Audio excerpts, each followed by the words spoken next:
Assalamualaikum Mas Bro ya, kembali lagi dengan tadi di Fajar Daily. Dan kali ini kita akan menjawab pertanyaan Mas Bro.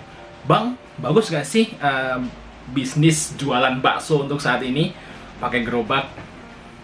Ada yang tanya seperti itu bro. Mari kita bahas ya Mas Bro.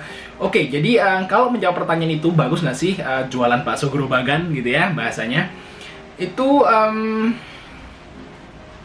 kita jawab bagus banget. Kenapa? Ya, kenapa? Karena kalau ada orang yang udah bertanya sesuatu hal secara spesifik seperti itu, ini nanya bisnis ya, usaha gitu, tapi dia nanyanya spesifik, jualan bakso pakai gerobak, itu udah spesifik banget. Berarti orang yang bertanya ini udah punya istilahnya resource atau istilahnya kemampuan untuk jualan atau bisnis tersebut Mas Bro. Mungkin dia udah punya pengalaman pernah jualan, atau memang dia passionnya di situ, pengen jualan bakso pakai gerobak. Dan kalau udah tanya seperti itu, otomatis dia kemungkinan besar udah punya modal di situ. Modal uangnya udah ada. Oh, bikin gerobak segini ya, bikin baksonya caranya gini, terus jualnya itu dia pasti di dalam otaknya itu udah ada tujuan-tujuan ke depannya. Ya, itu adalah modal utama memulai sebuah usaha, bro.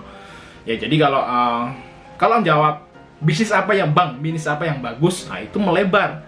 Jadi jawabannya bisa lain-lain. Tapi kalau dia udah nyata secara spesifik seperti itu, berarti dia memang passionnya di situ, bro. Jadi bagus banget. Jadi kalau udah punya keinginan seperti itu, oke lah, langsung realisasi, bro. Karena apa? Jangan nunggu lama-lama. Kalau udah pengen banget memulai sebuah usaha, itu jangan nunggu. Karena kalau semakin lama kita nunggu, semakin lama kita mikir, nanti kita semakin ragu. Itu adalah pengalaman kita dulu. Waktu itu lulus sekolah, niatnya pengen langsung berbisnis gitu, kayak bapak ibu gitu. Cuman waktu itu masih ragu, namanya anak muda kan, waduh ragu gimana, takut kalau gagal gimana, kalau nanti minjem uang orang tua nggak bisa balikin gimana kan gitu. Nah, akhirnya kita memutuskan untuk jadi karyawan dulu waktu itu. Oh, lulus SMA jadi karyawan dulu. Padahal waktu itu harusnya kalau misalnya mau memulai berintis sebuah usaha itu bisa gitu. Tapi masalahnya ragu. Ya, ragu-ragu. Jadi kita kerja dulu. Kita kerja sampai keterusan, ya kerja sampai 4,5 tahun.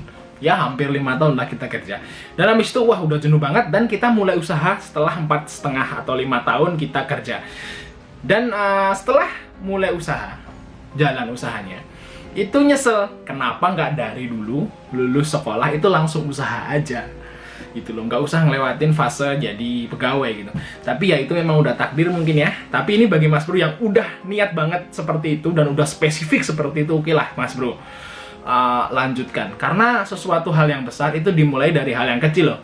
Misal kita pengen jadi pengusaha bakso terkenal nih, wah jadi punya stand di mana-mana, terus pengen punya brand bakso misal. Itu mulainya itu dari kecil, dari gerobak satu dulu, jualan dulu, keliling, no problem bro. Yang penting kita punya visi ke depannya. Seperti itu Mas Bro. Jadi jawabannya bagus banget. Yang penting Mas Bro itu segera action aja, segera let's do it gitu.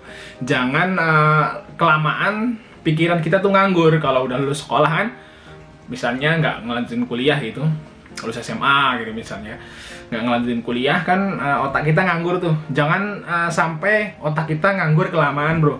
Karena semakin lama kita menganggur, rebahan gitu misalnya, main Mobile Legends gitu, semakin lama seperti itu, nanti otak wirausahanya itu semakin tumpul bro. Ya, jangan kelamaan nganggur gitu. Jadi langsung action. Semasa masih muda bro, kalau menurut kita nih semasa masih muda, itu cobain aja hal-hal yang baru bro. Jadi kan namanya masih muda, belum ada punya tanggungan ya, masih free gitu, enak kemana-mana. Coba gitu. Banyak usaha yang kita coba. Waktu itu kita juga udah nyoba banyak banget usaha. Kita coba, yang penting buat pengalaman. Walaupun nggak semuanya berhasil dan kebanyakan memang gagal, tapi istilahnya nambah pengalaman bro. Dulu waktu kita lulus SMA itu belum bisa ngomong kayak gini. Ngomong depan kamera begini tuh nggak bisa. Teman, setelah kita pengalaman nyoba, lama-lama jangan ngomong depan kamera gini. Saya ngomong depan bupati juga berani kan gitu ya. Karena memang itu istilah dari jam terbangnya bro. ya, jam terbangnya. Jadi istilahnya bisnis usaha itu sebenarnya intinya bukan karena modal, ya, modal uang, terus modal koneksi, itu bukan. Bisnis itu istilahnya dari jam terbangnya, pengalaman bro. Jadi rata-rata orang yang udah sukses bisnis itu biasanya udah lama dia memang bisnis tuh. Jadi istilahnya dapat asam manisnya lah. Jatuh bangunnya itu dapat, terus dia pengalaman bisnis itu dan praktekin, dan dia kalau mulai bisnis baru itu udah punya modalnya seperti itu. Jadi istilahnya masa masih muda, ayolah kita. Mantap ya. Oke, mungkin sekian informasi dari kita Mas Bro, jawabannya oke banget, langsung lanjut, let's do it. Nanti kalau Mas Bro udah buka misalnya baksonya, nanti kita liput masukin ke YouTube ini, oke? Oke, sampai ketemu di video berikutnya.